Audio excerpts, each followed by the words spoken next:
स्वागत है हकीम साहब। धन्यवाद, शुक्रिया। हकीम साहब, अगर किसी भी व्यक्ति को कहीं पे भी कोई तकलीफ होती है, यानी कि मैं दर्द की यहाँ पे बात करूंगी, तो दर्द जो एक शुरुआत होती है उसका कारण क्या हम किसी भी नर्व का दबना समझें?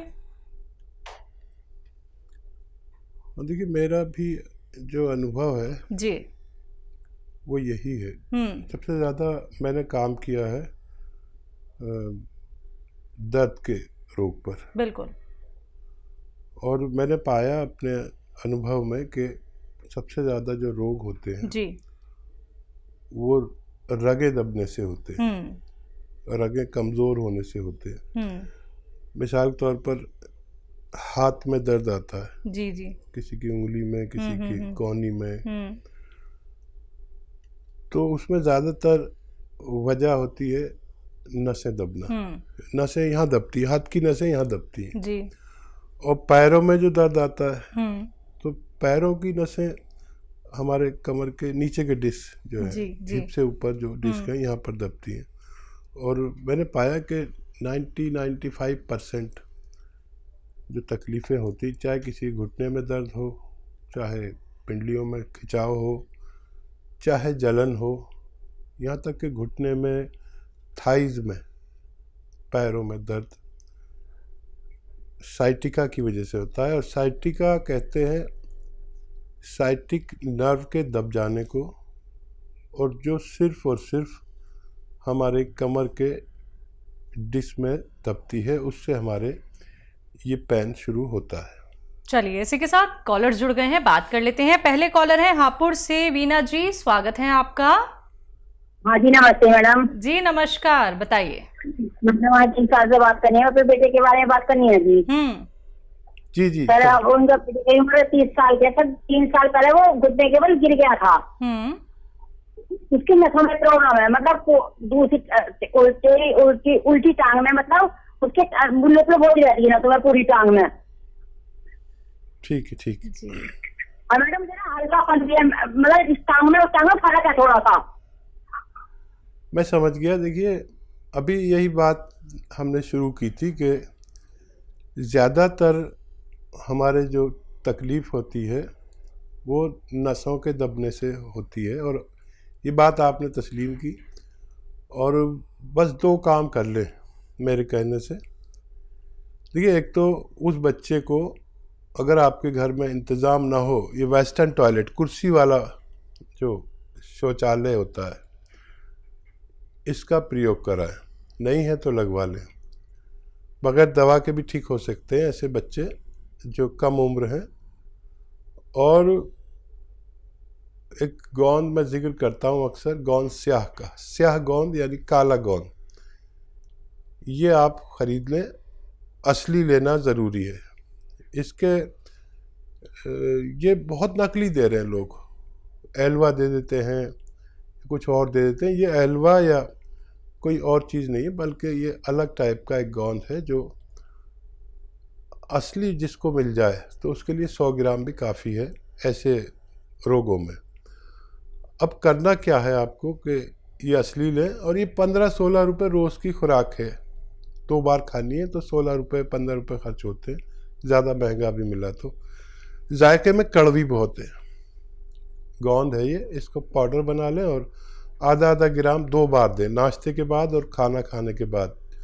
जिसको भी असली ये गोंद हासिल हो गया उसको फ़ायदा होना मुमकिन है जी। अगले कॉलर है यूपी से मेहरुनिसा हमारे साथ, स्वागत है आपका। हेलो हेलो जी, हेलो, बोलिए बोलिए। मैम साहब नमस्कार। हमारा नाई बाई लागत है और सब बाड़ी लागत है। क्या दिक्कत है आपको? हेलो, हमारे पथरी है, 5 mg का है, नाम में mg पथरी है आपके? पथरी हाँ, कहाँ पे है? घूमा पिचका थैली में है। आपसे बात नहीं है, आपसे बात नहीं है तो मैम जी ना हकीम साहब से बात कर, बहुत परेशान रही थे हम। चलिए, और कोई बात नहीं। आपसे ठीक है, आप मुझसे ही बात कर रही हैं। और देखिए, पित्ते की पथरी अगर इतनी बड़ी है तो उसका निकलना मुमकिन नहीं है। अगर किडनीज में कितनी भी बड़ी पथरियाँ हों उनको उसमें फ़ायदा मुमकिन होता है, लेकिन पित्ते की पथरी का निकलना मुमकिन नहीं है इतनी बड़ी। अगर 2-3 mm की होती तो उसका निकल जाना आसान था। इससे बड़ी पथरी अधिकतर नहीं निकलती और हमें इसको ऑपरेट कराना चाहिए। जी हकीम साहब, जैसे कि इनके पित्ते में पथरी है, लेकिन अब ये सिचुएशन आ गई है कि अब इन्हें ऑपरेशन ही कराना पड़ेगा, लेकिन फिर से पथरी ना हो इसके लिए क्या कुछ करना चाहिए? तो देखिए, पित्ते की पथरी के ऑपरेशन के लिए तो पित्ता ही निकाल देते हैं जी। तो पित्ता ही नहीं रहेगा तो वो बांस और बांसुरी वाली बात हो जाएगी। जी जी तो पित्ते में तो फिर पथरी होती नहीं। जी हाँ, किडनी में पथरी होती है जी और जी किसी के दोनों जगह होती है। किडनीज में पथरी ना हो इसके लिए देखिए, हम भारतीय लोग पानी बहुत कम पीते हैं। अगर हर शख्स 2.5 से 3 लीटर पानी रोज़ाना पिया करें तो पथरी जैसे रोग उनको नहीं होते। और बहुत सारी चीज़ें हैं जो पथरी नहीं होने देती, जैसे ज़्यादा पानी पीना और नींबू का इस्तेमाल करना। अगर आपको नींबू नुकसान नहीं देता तो नींबू का कभी कभी इस्तेमाल करें, अखरोट का कभी कभी इस्तेमाल करें, ये चीज़ें भी पथरी नहीं होने देती।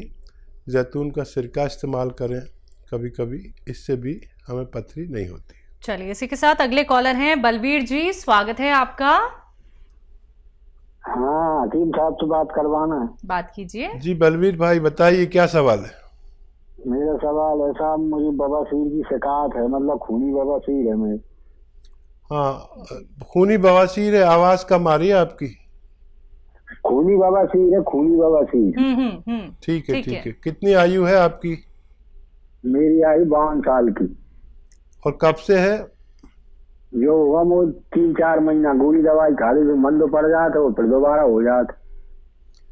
चलिए, हम ऐसा नुस्खा बता देते हैं कि आपको फ़ायदा हो जाए, और आप लिख लेंगे तो बड़ा अच्छा रहेगा। देखिए, कत्था जो पानवाड़ी पान पे लगाता है वो कत्था लें 100 ग्राम, और 100 ग्राम लें लाजवंती। लाजवंती एक दवा का नाम है जो बारीक बारीक दाने होते हैं। ये उस पेड़ के बीज हैं जिस पेड़ को छूने से वो पेड़ शर्मा जाता है, मुरझा जाता है, उसके बीज होते हैं लाजवंती। 100 ग्राम लाजवंती, 100 ग्राम कत्था, 100 ग्राम इसबगोल की भूसी, और 100 ग्राम आप लीजिए आंवला, 100 ग्राम धनिया, और 100 ग्राम लेना है सफ़ेद गौन मोरिंगा। इन सबको पाउडर बनाएं और 1-1 ग्राम 2 बार या 3 बार 1 कप दूध के साथ खाया करें।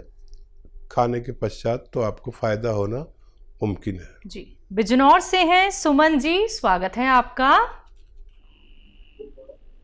हेलो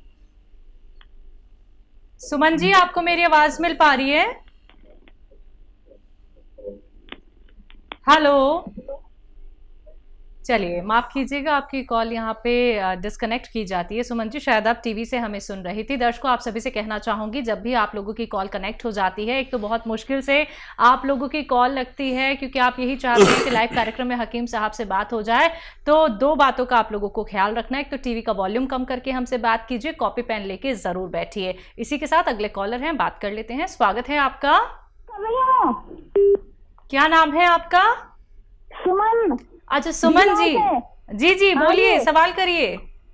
मैं जो हूँ, एक तो मेरे ना मेरा पेट सही नहीं रहता है, मुझे बार बार लैट्रिन जाना पड़ता है, और मेरी जीभ सफेद रहती है। आपकी उम्र क्या है? पीला आता है ना, और जो मेरे अंग दबाती हूँ उससे जो है डकारें आती हैं बहुत। आपकी उम्र क्या है? मेरी उम्र है 56। ठीक है। और जाड़ों में जो है मेरी जाड़ों वाली एलर्जी होती है, मेरे हाथ पैर सूज जाते हैं, पक जाते हैं ये। और गर्मियों में जो है दाने वाली एलर्जी होती है, और मेरे कमर में ना जैसे मैं बैठ के उठती हूँ सीधा भी नहीं हुआ जाता मुझसे। ठीक है। अच्छा देखिए, एक तो आप वेस्टर्न टॉयलेट इस्तेमाल किया करें, वेस्टर्न टॉयलेट, ठीक है। अब आपको क्या करना है कि गोंद स्याह लेना है, काला गोंद। ये असली लेना है, नकली मिलता है बहुत ज़्यादा। असली लेने की जिम्मेदारी आपकी है। इसके एवज में लोग एलवा दे देते हैं या कोई ढाक का गोंद दे देता है या कुछ और दे देता है। देखिए ये गोंद स्याह है, इसे काला गोंद भी कहते हैं, जायके में कड़वा होता है, लेकिन नकली बहुत मिलने लगा है। आपको असली लेना है और 100 ग्राम भी अगर असली आपको मिल गया तो आधा ग्राम सुबह खाएं, आधा ग्राम शाम को नाश्ते के बाद पानी से या बगैर चर्बी के दूध के साथ। और सब्र करें, 5-7 दिन बाद आपको थोड़ा थोड़ा फ़ायदा शुरू होगा और 100 ग्राम ख़त्म होने से पहले अगर असली मिल गया तो आपका रोग मुक्त होना मुमकिन है। जी, बीकानेर से हैं श्रवण कुमार जी, स्वागत है आपका। नमस्कार मैम। जी नमस्कार मैम, मुझे 2 प्रॉब्लम है, एक तो मेरे को प्रॉब्लम है, एक पिताजी को प्रॉब्लम है। जी, और दोनों कंसल्ट हो जाएगी सर से? जी, बात हो रही है, बताइए क्या सवाल है। सर नमस्कार।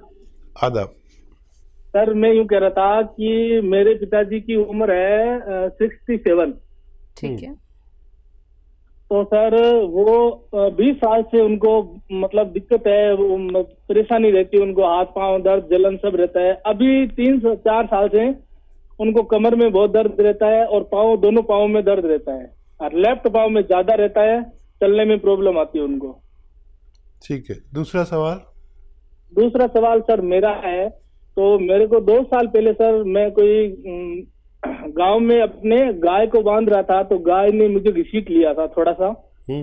उसके बाद मेरे कमर में दर्द रहा, फिर नॉर्मली मैंने इलाज लिया, मेरी कमर ठीक हो गई।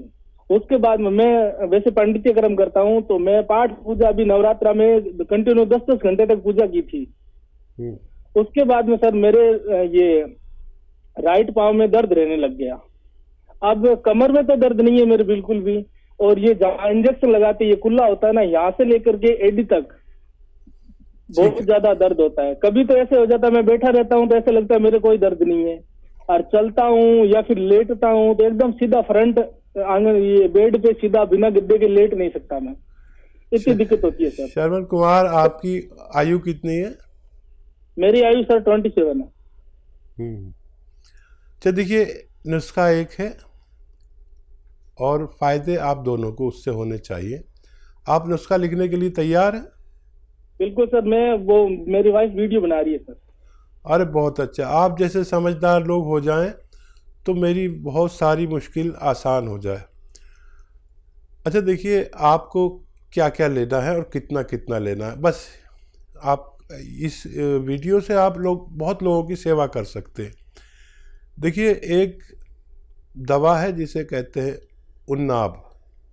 उन्नाब एक बेर है जो लाल रंग का होता है, उसमें बहुत बारीक गुठली होती है, और ये 100 ग्राम उन्नाब लें।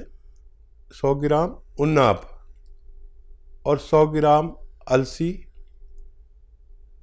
100 ग्राम अलसी तो आप लोग जानते ही होंगे। और 100 ग्राम आपको लेना है धनिया, 100 ग्राम आंवला। ये 4 चीज़ें हो गई 100 ग्राम। उन्नाब, अलसी, धनिया, आंवला, ये 100 ग्राम लें और 100 ग्राम गोंद स्याह लें। अच्छा, इन सबको तो आप, ये चारों चीज़ें तो नकली नहीं मिलती, लेकिन गोंद स्याह नकली बहुत मिलता है। इसकी असली लेने की जिम्मेदारी आपको लेनी होगी। और ये भी 100 ग्राम लें और इनको पाउडर बनाना है।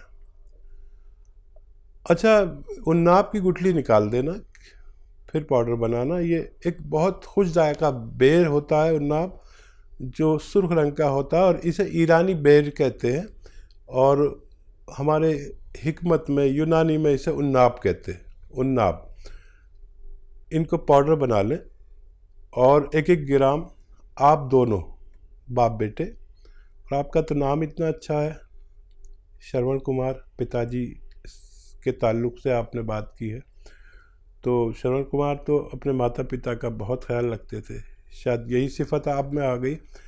1-1 ग्राम सुबह दोपहर शाम खाने के बाद आप ये खाइए बशर्ते आपको असली मिल जाए। असली चीज़ें बाकी सब मिलेंगी, लेकिन गौण से असली लेना बहुत ज़रूरी है, ये उसकी जड़ पे काम करता है। और आप दोनों के लिए एक और बात बस मेरी मान लीजिए कि ये कुर्सी वाला शौचालय आप दोनों के लिए चाहिए, या जिसके भी दर्द हो कमर में, घुटनों में, उसके घर में होना चाहिए। देखिए, ये 100 ग्राम भी अगर मिल गया असली, तो आप दोनों का अच्छा होना मुमकिन है।